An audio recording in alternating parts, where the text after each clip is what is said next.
하나님은 당신을 사랑하십니다. 그런 당신 때문에 나도 살맛이 납니다.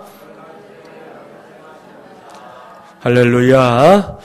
오늘은 하나님 나라 운동을 위한 마중물이 되자 54번째 시간입니다. 오늘은 자신감은 하나님 앞에서 나를 나로 인정할 때에 얻게 되는 능력입니다. 라는 제목으로 하나님의 말씀을 전하도록 하겠습니다. 오늘은 베드로에 관한 뉴스로 말씀을 시작하려고 합니다. 베드로가 누구인지 모르는 분은 없을 거예요. 베드로는 예수님의 수제자입니다. 예수님께서 천국 열쇠를 맡기겠다고 약속해 주신 사람이지요.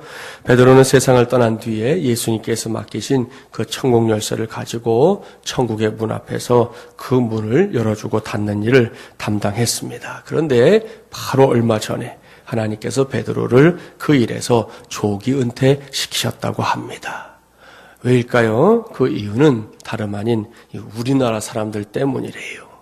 왜냐하면 우리나라 사람들 대부분이, 특별히 대부분의 여성들이 얼굴은 다 비슷비슷한 V라인, 또 몸매는 다 비슷비슷한 S라인이어서 옛날 사람인 베드로의 눈으로 보면 다 그 사람이 그 사람인 것 같아 보였기 때문입니다. 그러다 보니 천국의 문을 열고 들여보내줘야 할 사람과 그곳에 들여보내지 말아야 할 사람을 도무지 구분할 수가 없었답니다. 이렇게 중대한 실수가 자주 일어나자 하나님께서 바로 얼마 전에 베드로를 그 일에서 조기 은퇴시켰다고 하는 이 따끈따끈한 뉴스입니다. 이것은 분명히 우스개의 이야기입니다. 이런 이야기가 존재하는 이유는 다른 것이 아니라 이 성형 열풍 때문입니다. 그야말로 요즘은 이 성형 수술에 대한 사람들의 관심이 정도를 넘어서서 열풍으로 표현될 정도입니다. 예전에는 성형 수술하고도 감추었는데 요즘은 다 드러내고 오히려 나 이거 했다, 여기 고쳤다, 저기 고쳤다 말하는 게 마치 용기인 것처럼 그렇게 여겨지는 시대가 되었습니다. 지난 6일에는 한 방송에 출연한 정아무개 씨가 7년 동안 성형수술을 무려 120회나 했고요. 그 비용이 1억이 들었다 해서 시청자들이 충격을 받았습니다. 그런가 하면 최근에는 우리나라 의사들이 성형수술을 매우 잘한다는 소문이 나서 이 동남아시아와 중국 사람들이 우리나라에 와서 성형수술을 받기 위해 줄을 서고 있다고 하지 않습니까?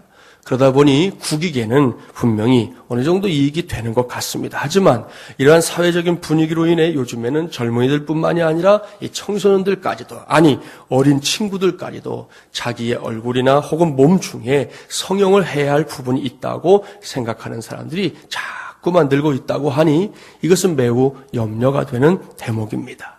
물론 살아가면서 성형수술이 필요한 경우가 있어요. 뜻하지 않았던 어떤 사건이나 사고로 인해 외모에 문제가 생겼을 때 성형수술은 참으로 훌륭한 치료법 중에 하나입니다. 선천적으로 혹은 연세가 들어가는 과정에서 눈썹이 눈동자를 자꾸만 찌르는 경우가 있지 않습니까? 그럴 때 그대로 두면 시력에 문제가 생길 수 있습니다. 이런 문제를 해결하는 방법 중에 하나가 바로 이 쌍꺼풀 수술이지요. 이런 경우에도 성형수술은 아주 좋은 치료법입니다. 이렇게 뭔가 확실한 이유 때문에 성형수술을 한다면 그것은 얼마든지 이해하고 환영해 줄 수 있습니다. 하지만 성형수술 열풍이 소위 말하는 인기 연예인들처럼 되고 싶다라는 환상에서 비롯된 것이라면 이것은 아주 심각하게 고민해 봐야 할 문제입니다. 이런 열풍에 힘입어 요즘은 성형외과 의사가 되면 떼돈을 번다고 하는 말이 있을 정도입니다. 그렇다고 해서 성형외과 의사들이 즐거운 비명만 지르는 것은 아닙니다. 왠지 아십니까? 요즘 성형외과에 찾아오는 사람들이 성형수술을 하면서 기대하는 것이 딱 단 한 번의 수술로 이영애 씨, 손예진 씨, 김태희 씨, 김희선 씨 등등의 얼굴이나 모습으로 바뀌는 것을 원하기 때문입니다. 그러니 의사 입장에서 보면 이게 얼마나 부담이 되는 일입니까? 우리나라 사람들로 하여금 이러한 생각을 갖게 만든 영화가 있어요. 그래서 지난 2006년도에 662만 명의 관객을 동원했던 미녀는 괴로워라는 영화입니다. 이 영화의 스토리 자체는 성형수술을 부추기는 것은 아니었지만 결과적으로 성형수술의 장점을 너무나 크게 부각시키는, 그렇지 않아도 성형수술에 관심을 갖고 있는 사람들을 크게 자극하는 계기가 되었습니다. 하지만 우리 모두가 여기서 꼭 기억해야 할 것이 있어요. 영화는 영화일 뿐, 본판불변의 법칙이 엄연히 존재한다는 사실을 기억해야 합니다. 아무튼 이러한 사회현상이 낳은 제일 큰 고민은 다른 것이 아닙니다. 그것은 사람들이 자꾸만 자기 자신을, 자아를 잃어버린 채 살아가고 있다는 것입니다. 달리 표현하면 자기가 아닌 다른 어떤 존재로 살아가는 것에 자꾸만 익숙해지고 있다는 것입니다. 그렇게 자기 스스로 만든 혹은 누군가에 의해서 만들어진 가면을 쓰고는 그것이 마치 자기 자신인 양 착각하고 있다는 말씀입니다. 벌써 이제 초겨울의 날씨인데요. 이 겨울이 지나고 봄 기운이 완연해지면 가족 나들이를 가는 경우들이 왕왕 있습니다. 특히 집안에 어린아이들이 있는 경우에는 꽃구경과 함께 동물들을 보기 위해 동물원을 찾게 될 때가 있을 텐데요. 동물원에 가보면 늘 인기 있는 동물들이 있는 거 볼 수 있잖아요. 그 중에서 으뜸은 이제 원숭이나 고릴라 같은 이 유인원류라고 합니다. 한 동물원에서 있었던 일입니다.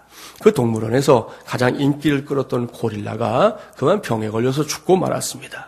동물원 관계자들이 고민에 빠졌어요. 고릴라를 다시 수입하려면 거금이 들어가야 하고 설사 수입을 한다 하더라도 고릴라가 동물원에 들어오기까지 시간도 적지 않게 걸릴 것이 분명했기 때문입니다. 더군다나 그동안 동물원의 상징처럼 되어버린 인기 있는 고릴라가 없으면 사람들이 동물원에 찾아오지 않을 것이고 그러면 도저히 수지를 맞출 수가 없을 것이 풀을 보듯 뻔했습니다. 이때 고민하던 동물원 원장이 한 가지 아이디어를 냈어요. 그것은 죽은 고릴라 가죽을 벗겨서 사람에게 입힌 다음에 고릴라 흉내를 내게 하자는 것이었습니다. 결국 이 일을 할 사람을 뽑았고 그에게 고릴라 가죽을 쓰고 고릴라 우리에 들어가게 했습니다. 그런 다음에는 고릴라 탈을 쓴 채 우리 안을 그저 어슬렁 거리기만 해도 되었을 텐데 이 사람은 직업의식이 투철해도 너무 투철한 사람이었습니다. 그는 진짜 고릴라처럼 바나나를 먹기도 하고 그네도 타면서 누가 봐도 고릴라라고 생각할 정도로 연기를 잘 해냈어요. 그러자 어린이들이 이 고릴라를 보면서 막 환호하고 그 우리 앞에 더 많이 모여들었습니다.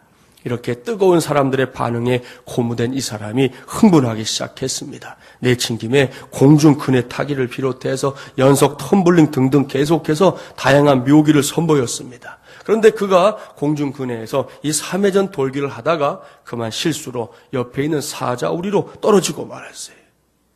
우리 밖에서 이를 지켜보던 사람들이 놀란 표정으로 와 소리를 질러댔습니다. 너무 오바를 하다가 사자우리에 떨어진 이 사람도 놀라기는 마찬가지였습니다. 기겁한 그가 서둘러서 고릴라 가죽을 벗으려고 안간힘을 쓰면서 사람 살려! 라고 소리를 외치려고 하는 바로 그 순간이었습니다. 그 우리의 주인인 사자가 바로 곁으로 다가와서는 그의 입을 딱 가리면서 말했어요. 입 다물어 임마. 요즘처럼 취직하기 힘든 세월에 두 사람이 몽땅 일자리를 다 잃게 하고 싶어? 그러더라는 거예요. 사랑하는 마중물려란 가족 여러분, 무슨 이야기인지 아시겠죠? 결국 그 사자도 가짜였던 것입니다. 이 이야기는 우습기도 하지만 생각하기에 따라서는 매우 씁쓸한 이야기입니다. 특별히 오늘 제가 전하고 있는 말씀의 관점에서 보면 더더욱 그렇습니다. 지금 우리가 사는 이 세상에는 자기 자신이 아닌 다른 사람의 모습으로 살아가는 사람들이 생각보다 많습니다. 심지어는 아이들조차 자기 자신이기보다는 늘 부모나 주변 사람들에 의해 엄친 딸처럼 살아야 한다는 이 강박관념에 시달리고 있습니다. 젊은이들 다르지 않아요. 언젠가 모 대학에 나붙었던 대자보에 따르면 한 대학생이 상아탑의 이상은 사라져버리고 거대한 취업 학원으로 변해버린 그렇게 획일화를 추구하고 있는 대학의 현실을 개탄하고 있습니다. 그 학생은 꿈이니 이상이니 비전이니 하는 단어들이 이미 대학 안에서 의미를 상실해버렸고 결과 오로지 취업에만 목숨을 거는 인생들을 양산하고 있는 대학의 현실을 한탄하면서 스스로 자퇴를 결심했다 하고 그 대자보에 써 놓았습니다. 지금까지 말씀드린 것들이 지금 우리가 살고 있는 이 세상에서 벌어지고 있는 일들입니다. 이렇게 거센 세파 앞에서 많은 사람들이 제대로 방어 한번 하지 못하고 무릎을 꿇고 있습니다. 그런 과정에서 사람들이 자신도 모르게 잃어버린 것이 있습니다. 그것은 바로 자신감입니다. 요즘 사람들 가운데 적지 않은 사람들이 어깨를 펴지 못하고 있습니다. 위축되어 있습니다. 주눅이 들어 있습니다. 여기저기 눈치를 살피느라 정신이 없습니다. 자기의 소신을 뚜렷하게 말하는 사람 만나보기가 어렵습니다. 이 모든 것이 자신감을 잃어버린 모습들이지요. 그러니 저와 여러분은 이러한 세상을 어떻게 살아가야 될까요? 저는 오늘 그 해답을 하나님의 말씀 속에서 찾아보려고 합니다. 하나님께서 오늘 우리에게 주신 말씀은 우리가 이미 잘 알고 있는 말씀입니다. 먼저 첫 번째 본문인 창세기 27장으로 가보겠습니다. 아브라함이 이삭을 낳았고 이삭이 에서와 야곱을 낳았다는 거 아시죠? 오늘은 이삭의 아들인 야곱에 관한 말씀을 살펴보려고 합니다. 야곱은 어린 시절부터 하나님의 복을 갈망했던 사람입니다. 그는 쌍둥이였지만 어디까지나 차남이었습니다. 이것이 야곱에게는 늘 아쉬운 일이었습니다. 그렇게 세월이 흘러갑니다. 나이가 많아진 이삭이 죽기 전에 장자인 에서에게 축복하기 위해 에서를 들판으로 사냥을 내보냈습니다. 바로 그 틈새에 이삭의 아내인 리브가가 야곱을 에서로 변장을 시키고는 아버지인 이삭으로부터 장자의 축복을 받게 합니다.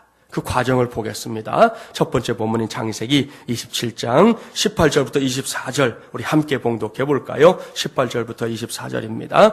야곱이 아버지에게 나아가서 내 아버지여 하고 부르니 이르되 내가 여기 있노라. 내 아들아 내가 누구냐? 야곱이 아버지에게 대답하되 나는 아버지의 맏아들 에서로소이다. 아버지께서 내게 명하신 대로 내가 하였사오니 원하건대 일어나 앉아서 내가 사냥한 고기를 잡수시고 아버지 마음껏 내게 축복하소서. 이삭이 그의 아들에게 이르되 내 아들아 내가 어떻게 이같이 속히 잡았느냐? 그가 이르되 아버지 하나님 여호와께서 나를 순조롭게 만나게 하셨음이니이다. 이삭이 야곱에게 이르되 내 아들아 가까이 오라. 내가 과연 내 아들 에서인지 아닌지 내가 너를 만져보려 하노라. 야곱이 그 아버지 이삭에게 가까이 가니 이삭이 만지며 이르되 음성은 야곱의 음성이나 손은 에서의 손이로다 하며 그의 손이 형 에서의 손과 같이 털이 있으므로 분별하지 못하고 축복하였더라. 이삭이 이르되 내가 참 내 아들 에서냐? 그가 대답하되 그러하니이다. 무슨 말씀입니까? 여러분이 아는 대로 에서는 몸에 털이 많은 요즘식으로 말하면 짐승남 같은 사람입니다. 반면에 야곱은 초식남 같은 사람입니다. 따라서 비록 이삭이 나이가 들어 눈이 잘 보이지는 않았지만 그의 몸만 만져보면 이 아들이 에서인지 야곱인지를 금방 구별해낼 수 있었습니다. 리브가는 어머니였기 때문에 이러한 사정을 너무나 잘 알고 있었지요. 그래서 야곱을 에서로 변장시켰던 것입니다. 그런 다음에 이삭과 야곱 사이에서 이루어진 대화를 주목하십시오. 아버지, 저 다녀왔습니다.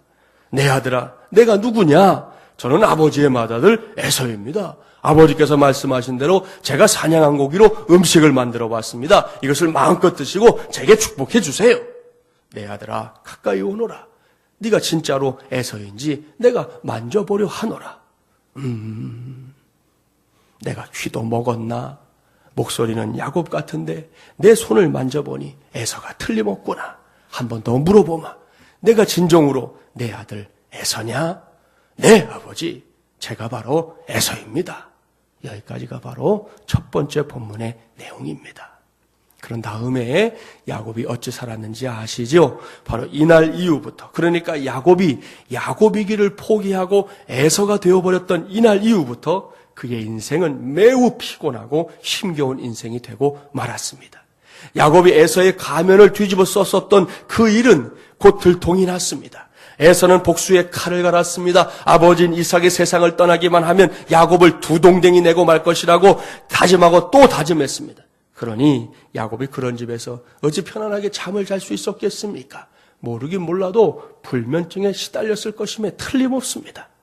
심상치 않은 분위기를 염려한 리브가는 야곱을 삼촌인 라반의 집으로 보냈지요. 그렇다면 그곳에서 야곱의 삶이 편해졌나요? 아닙니다. 라반은 야곱 못지않게 사람을 펴락하는 사람이었습니다. 그런 라반이 장인이 되었지만 그런 다음에도 야곱은 치열한 삶을 살아야 했습니다. 야곱을 사위로 맞아들이긴 했지만 동시에 일꾼처럼 생각하고는 그를 마음대로 부려먹고 싶어하는 이 라반과 그러한 라반의 잔꾀에 때에 따라 대처해야 했던 이 야곱의 처세술은 정말이지 결코 되풀이하고 싶지 않은 힘들고 아픈 기억들이었습니다.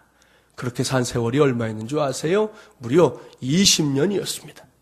사랑하는 마중물자랑 가족 여러분, 싫든 좋든 혹은 내가 원했든 원하지 않았든 간에 이렇게 내가 나 아닌 다른 그 누군가로 산다고 하는 것은 매우 힘들고 피곤한 일입니다. 그렇게 살다 보면 자주 지치고 자주 넘어지게 됩니다. 별것 아닌 일에도 자포자기하게 되고 누가 조금만 큰 소리를 치면 곧 낙심좌절하게 됩니다. 물론 이와는 정반대의 방향으로 나가는 사람들도 있어요. 야곱처럼 이전보다 더 아득바득하며 사는 것입니다. 이전보다 더 치열하게 사는 것입니다. 이전보다 더 토끼를 품고 사는 것입니다. 하지만 이렇게 살아도 저렇게 살아도 힘들고 버겁기는 마찬가지예요. 야곱이 바로 그런 인생을 살았던 것입니다. 그 결과가 무엇인지 아시죠? 세월이 흐르면서 라반의 아들들도 성장했습니다. 이 아들들이 보니 라반과 야곱의 힘겨루기에서 늘 자기들의 아버지가 패전투수였습니다. 라반의 아들들은 그러한 현실을 받아들일 수 없었습니다. 그들은 서서히 아버지인 라반을 자극하기 시작했습니다. 야곱이 지금 잔재주를 피우고 있는 것이라고. 그래서 아버지의 재산이 축나고 있는데 왜 그걸 모르시냐고 말했습니다. 라반은 아들들의 말에 귀를 기울이게 됩니다. 어느 순간부터는 성경을 보면 얼굴빛이 변했다고 해요. 늘 희죽희죽하던 얼굴이 근엄한 얼굴이 되었어요. 경직되었어요. 눈초리가 아주 매서워졌어요. 그렇지 않아도 힘이 들었던 야곱은 자꾸만 변해가는 그런 상황들이 두려웠습니다. 결국 야반도주를 선택합니다. 이 소식은 곧 라반에게 전해졌고 라반은 7일 동안 쫓아와서 야곱의 가족들을 만났습니다. 바로 그때 하나님께서 간섭해 주지 않았다면 야곱의 가족들은 라반의 손에 도륙이 났을 것입니다. 이러한 우여곡절 끝에 야곱은 오늘의 두 번째 본문 말씀에 이르게 됩니다. 이 말씀도 무슨 말씀인지 아는 분이 많을 겁니다. 우여곡절 끝에 고향으로 돌아가고 있는 야곱에게 형 에서가 400명의 부하들을 거느리고 자기를 치러 오고 있다는 소식이 전해졌습니다. 야곱은 자기의 가족들과 종들 그리고 거느리고 있는 짐승들까지 여러 때로 나누어서 야복강을 건너가게 했지요. 그리고는 바로 그 밤에 하나님께 간절히 기도했습니다. 두 번째 본문인 창세기 32장 24절 25절 함께 봉독해 볼까요? 구약 50쪽 창세기 32장 24절 25절 함께 봉독합니다. 야곱은 홀로 남았더니 어떤 사람이 날이 새도록 야곱과 씨름하다가 자기가 야곱을 이기지 못함을 보고 그가 야곱의 허벅지 관절을 치매 야곱의 허벅지 관절이 그 사람과 씨름할 때에 어긋났더라. 여기서 말씀하고는 씨름이라는 표현이 바로 야곱의 기도입니다. 야곱은 이날 밤에 나루터에 홀로 남아 죽을 둥살둥 천사와 씨름하며 기도했습니다. 이번에도 하나님께서 도와주지 않는다면 자신은 물론이고 온 가족이 몰살을 당하게 생겼기 때문입니다. 그렇게 간절하게 기도하는 과정에서 야곱의 허벅지 관절이 부러지는 불상사까지 일어났습니다. 그러니 이제 무엇을 기대할 수 있겠습니까? 다 포기하는 것 외에 방법이 없을 것입니다. 하지만 야곱은 거기서 포기하지 않았습니다. 그는 더욱 죽을 둥살둥 매달렸습니다. 바로 그 다음의 말씀이 오늘은 매우 중요합니다. 창세기 32장 26절 27절 두 절을 관심을 가지고 봉독하겠습니다. 26절 27절입니다. 그가 이르되 날이 세려하니 나로 가게 하라. 야곱이 이르되 당신이 내게 축복하지 아니하면 가게 하지 아니하겠나이다. 그 사람이 그에게 이르되 내 이름이 무엇이냐? 그가 이르되 야곱이니이다. 아멘. 사랑하는 마중물리란 가족 여러분, 이 말씀을 주목하기 바랍니다. 오늘은 이 말씀이 매우 중요하다고 이미 말씀을 드렸어요. 잘 보십시오. 씨름에서 이긴 천사가 그곳을 떠나려고 했습니다. 하지만 허벅지 관절까지 부러진 야곱이 포기하지를 않습니다. 끝까지 하나님께 매달리며 하나님의 축복을 갈망하고 있습니다. 그렇게 때를 쓰고 있는 야곱에게 천사가 물었어요. 너의 이름이 무엇이냐? 사랑하는 여러분, 여러분은 이 질문을 어떻게 생각합니까? 그저 그런 질문일까요? 아닙니다. 이 질문은 매우 의미심장한 질문입니다. 이 질문은 야곱이 살아왔던 지난 세월, 그러니까 야곱이 야곱이기를 거부하고 장자의 축복을 가진 형 에서가 되어 축복을 가로챈 채 살아왔던 그 험한 세월을 저 바닥까지 드러나게 하는 질문입니다. 모르긴 몰라도 야곱은 이 질문 앞에서 20년 전에 있었던 일을 떠올렸을 겁니다. 바로 첫 번째 본문에 기록된 그 사건 말입니다. 그때 야곱이 무엇을 했습니까? 자신이 야곱이라는 사실을 철저하게 숨기고 형인 에서의 가면을 썼습니다. 그리고 그 가면을 쓴 채 아버지인 이삭 앞에서 에서의 흉내까지 냈잖아요. 바로 그때의 그 상황이 야곱의 머릿속에 주마등처럼 스치고 지나갔을 것입니다. 그렇다면 이러한 사실을 하나님께서 모르셨을까요? 아닙니다. 아셨습니다. 그래서 천사를 통해 아주 진지하게 물으시는 것입니다. 내 이름이 무엇이냐? 이 질문 앞에서 야곱은 결정해야 했습니다. 지난 20년의 세월을 살아왔던 것처럼 자신의 본래 자신이 아닌 에서의 흉내를 내면서 사는 삶을 선택하든지 아니면 이제라도 야곱 자신의 모습으로 사는 삶을 선택하든지 둘 중에 하나를 선택해야 했던 것이에요. 그렇다면 이러한 기로에 선 이 야곱의 선택 무엇입니까? 본문 27절이 기록하고 있지요. 야곱이니이다. 할렐루야. 사랑하는 마중물이란 가족 여러분, 이것이 야곱의 결정입니다. 물론 그의 목소리는 결코 크지 않았습니다. 머릿속을 주마등처럼 스치고 지나가는 것들 하나하나가 그의 마음속에 무거운 짐이 되었기 때문입니다. 무엇보다 눈이 어두워졌던 아버지 이삭 앞에서 에서의 흉내를 내었던 그것이 가장 큰 마음의 짐덩어리로 느껴졌을 것입니다. 그래서 간신히 어쩌면 기어 들어가는 목소리로 대답했을 거예요. 내 이름이 무엇이냐? 야곱입니다. 바로 그때 하나님께서 뭐라고 말씀하셨는지 보십시오. 이 말씀이 오늘은 클라이맥스예요. 창세기 32장 28절 함께 봉독합니다. 28절입니다. 그가 이르되 내 이름을 다시는 야곱이라 부를 것이 아니요 이스라엘이라 부를 것이니 이는 내가 하나님과 및 사람들과 겨루어 이겼음이니라. 아멘. 할렐루야. 지금까지 말씀드린 대로 야곱은 지나간 긴 세월 동안 에서의 가면을 쓰고 살아왔습니다.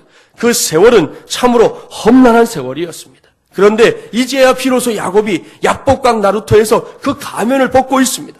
그는 자신의 이름을 부르시는 하나님 앞에서 자신이 더 이상 에서입니다가 아닌 야곱입니다 라는 사실을 철저하게 인정하고 있습니다. 그러자 하나님께서 뭐라고 하십니까? 하나님께서는 하나님 앞에서 자신을 야곱으로 본래의 나로 인정하고 있는 야곱에게 놀라운 말씀을 들려주십니다.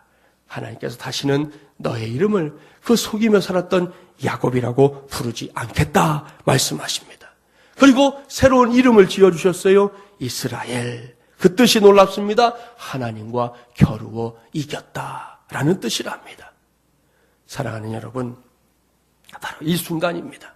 이 순간에 야곱이 체험하게 된 놀라운 은혜가 있습니다. 그것이 무엇인지 아십니까? 그것은 야곱이 이전에는 찾아볼 수 없었던 자신감을 갖게 되었다는 것입니다. 그도 그럴 것이 하나님께서 친히 그의 이름을 새로운 이름으로 불러주셨지 않습니까? 이것은 하나님께서 야곱의 인생을 확실하게 인정해 주시고 책임져 주시겠다는 약속의 표현입니다. 그러니 야곱이 더 이상 주눅 들지 않고 더 이상 세상 사람들을 두려워하지 않고 어깨를 펴게 되는 것은 당연한 일이지 않겠습니까? 오늘 우리가 보고 있는 창세기 32장 이후의 말씀을 기회가 되면 꼭 쭉 읽어보세요. 자신감을 회복한 야곱은 그동안 가장 두렵게 생각했던 형 에서와의 만남을 더 이상 피하지 않습니다.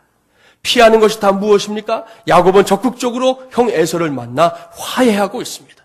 어디 그뿐입니까? 훗날 요셉 때문에 애굽에 이주해서 살게 되었을 때에도 야곱은 바로왕 앞에 섰지만 조금도 위축되지 않았습니다. 그는 아주 당당한 모습을 보여주고 있습니다. 이 모든 것이 바로 자신감입니다.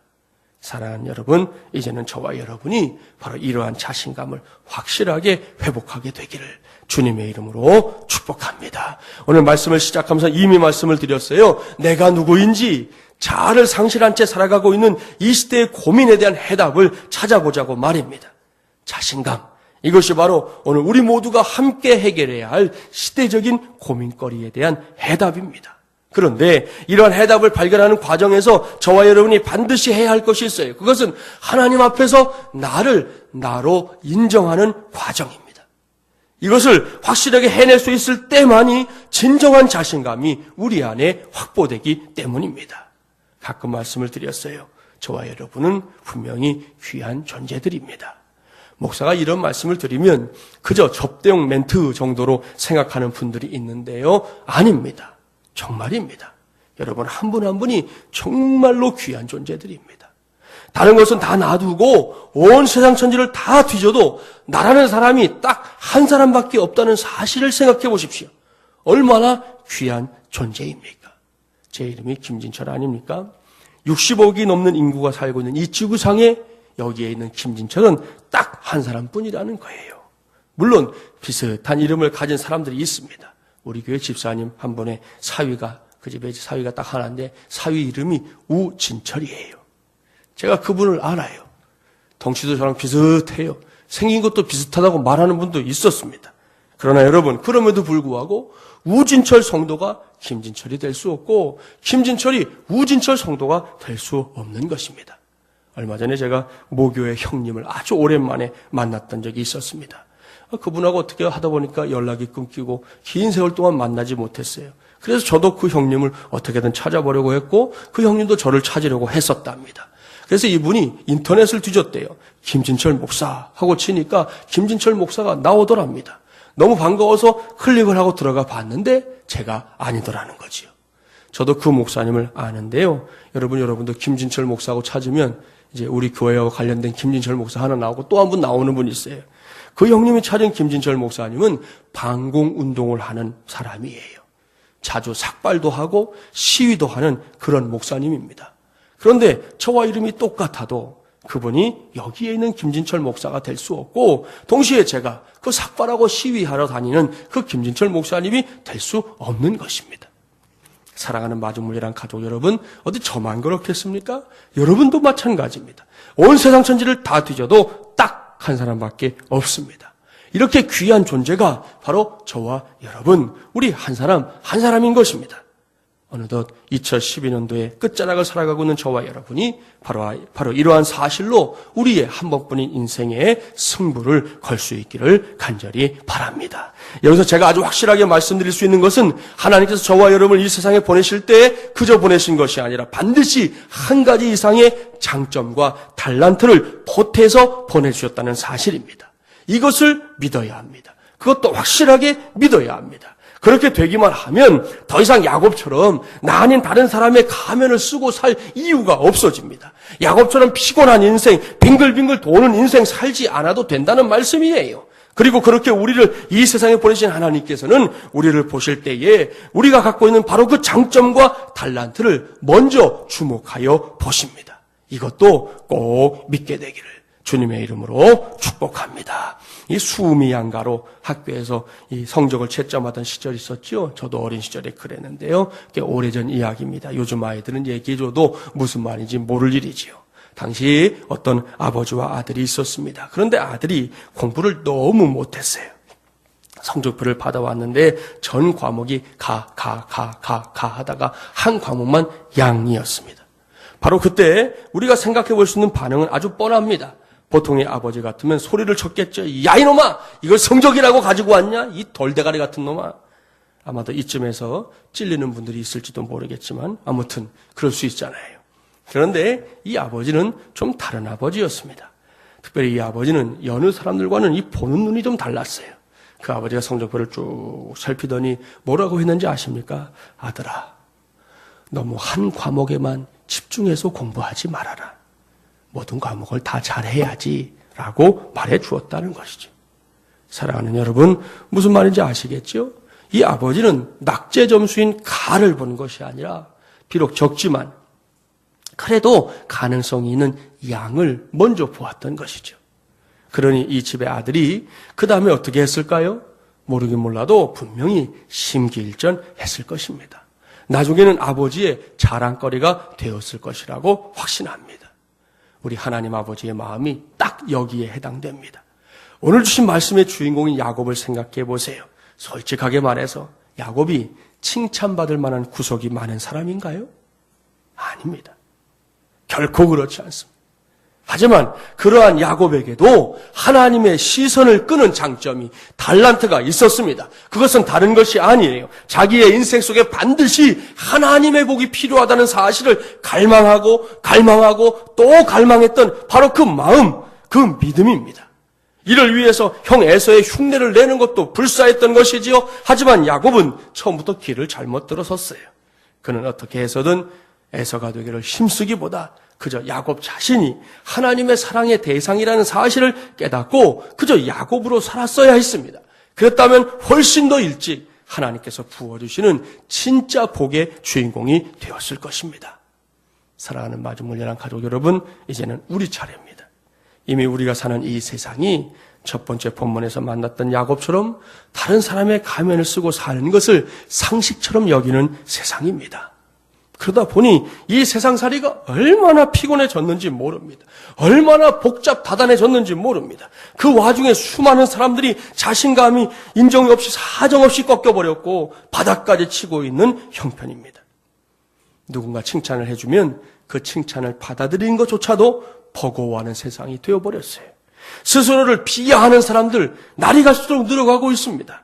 자기는 아무것도 할 수 없는 존재라고, 자기는 아무리 땀을 흘려서 수고해봐야 본전도 못 챙기는 인생이라고 스스로를 평가절하하는 사람들이 자꾸만 늘어가고 있습니다. 이것이 오늘날 세상의 모습이에요.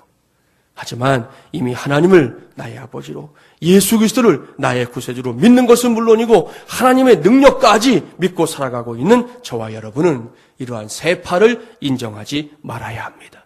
반드시 아니야! 라고 외쳐야 합니다. 그리고 하나님 앞에서 야곱처럼 나를 그저 나로 인정하는 그 믿음의 자리에까지 나아가야 합니다.